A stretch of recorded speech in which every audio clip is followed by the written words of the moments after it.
প্রায় ৪-৫ দিন পরে নিজের সংসারে ফিরলাম। নিজের সংসারে ফিরে কাজের কোনো শেষ নেই। রান্নাঘর পরিষ্কার করে এসে হাত মুখ মুছে এবার আমার রুমটা পরিষ্কার করছি। আর আমার রান্নাঘরের অবস্থা একদম ভালো ছিল না। মেয়ে মানুষ যারা রান্নাঘরে কাজ করো তারা ঠিক বুঝতে পারছো বাড়িতে মেয়ে মানুষ না থাকলে রান্নাঘরের অবস্থা কি হয়।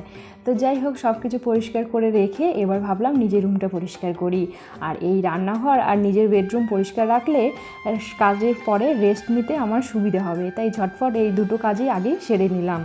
তো বেডশিটটাও চেঞ্জ করে নিলাম। এরপর জানলা দরজা খুলে দিয়ে রুমটা বেশ ফ্রেশ লাগছে রেখে এবার নিচে গেলাম। নিচে গিয়ে দুধটাও গরম করলাম, সাথে একটু চা করলাম।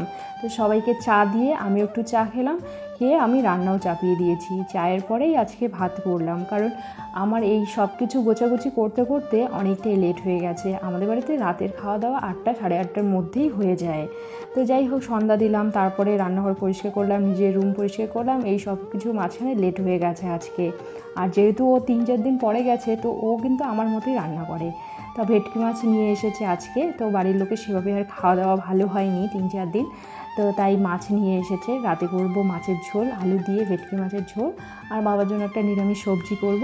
আর বেশি কিছু রান্না করব না, আর ডিম আর মাছের তেল এই সব কিছু ভাজা করব।